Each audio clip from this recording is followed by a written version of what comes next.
Maggie Dixon became a well-known name in 18th century Edinburgh. In 1724, she was hanged at the Grassmarket in the city, but there was a twist in her tale. Maggie, who came from Inveresk near Musselburgh originally, had been tried under an Act of 1690 for the concealment of pregnancy in the case of a dead child, but these were then upped and she faced a murder charge. Her defence was that she was a married woman but was living apart from her husband, who was working at the Keels in Newcastle. Her defence was thrown out by the all-male jury, and the judge had no choice but to convict her of concealment, but not murder, as this couldn't be proved. But he still passed the death sentence on her.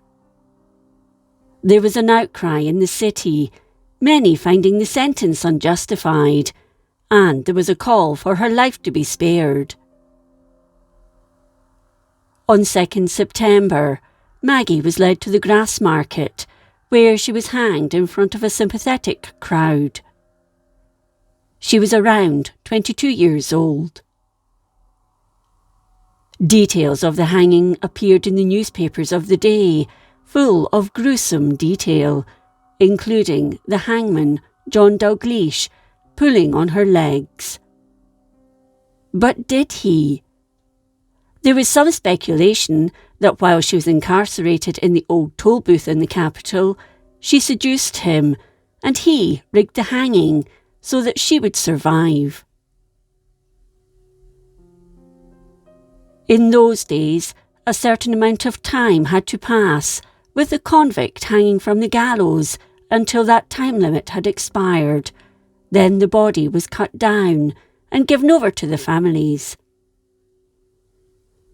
When the guards moved aside, her husband, James, and some friends took her down.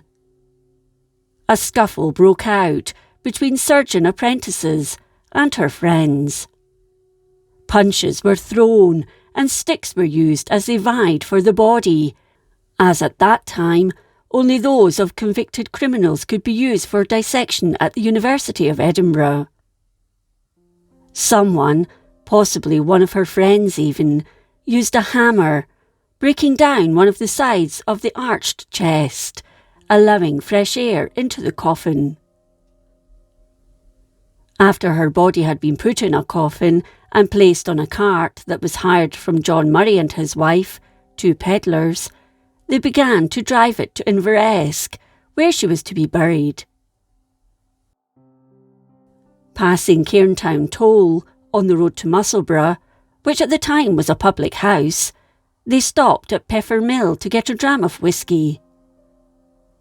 It was, after all, not the most pleasant thing to have to do. How long they remained in the tavern isn't known, but when they came out, they were surprised to see Maggie sitting up in her coffin, the lid not having been secured. 2 joiners had heard a noise and had broken it open, then saw the body move. Her first words are reputed to have been, "Oh dear," when Peter Purdy breathed a vein from which streamed blood. Others came and gazed, and eventually a minister, Robert Bonally, came and stood over her and said a prayer. It was believed at the time, with the horses going at a fair old trot and all the jolting from the cart, plus the fresh air getting into it, all helped to revive Maggie. Mrs. Murray, however, at first thought it was Maggie's ghost. One story claims she cried, "It can't be Maggie, it's her ghost. Oh, save us, save us." John then approached the cart and asked, "Is it really you, Maggie, or your spirit?" "It's me," she replied, "but where have you been?" The reply came, "Michty woman, you've been hanged in the Grassmarket o' Edinburgh, and we were taking you awa to bury ye." Maggie replied, "But I'm not ready for burying yet." She then spoke to her husband. "Oh, James, I'm glad to see you again. It was offered to hang me for what you ken I never did." James told her he never believed that she was guilty. Maggie then told Mrs. Murray to come closer to the cart, assuring her to no be so feared. Maggie was fine, but did complain of a pain in her neck, which, given the circumstances, isn't surprising. The cart and its passengers resumed their journey to Musselburgh, and when they arrived, the news soon spread. Crowds began to congregate on the streets, cheering and crying, "Half-Hangit Maggie Dixon," and the name stuck. People flocked to Musselburgh to see her and speak with her about how she'd come back to life.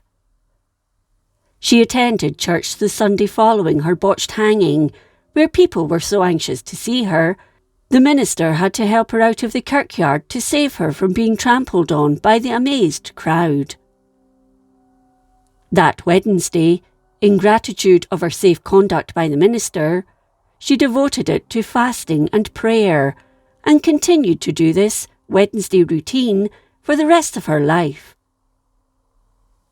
It's also said that in that October, she again had to be saved from being trod down or stifled in the crowd, this time by John Hood, who ushered her into his house via the back door.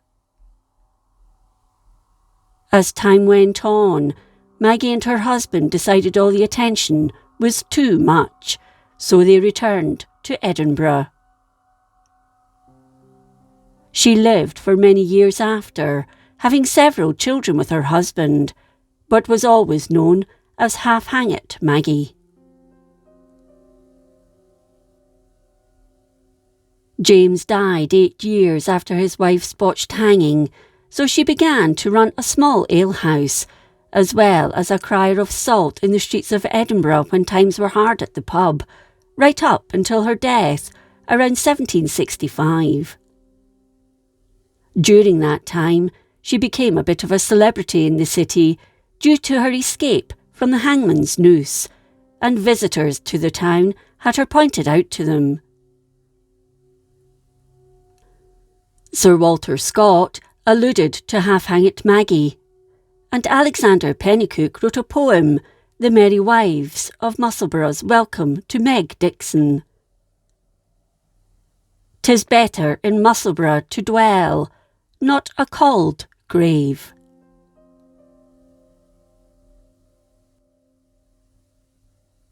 Details regarding this episode vary, but what is known is that there was a woman called Maggie Dixon who was hanged in the Grassmarket, but somehow survived.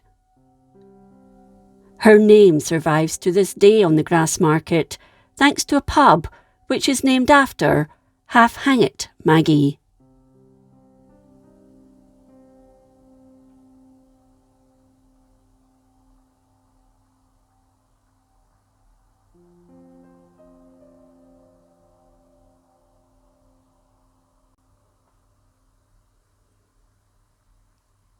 If you enjoyed this episode of Scotland's History, please like, comment and subscribe. Until next time, thank you for watching.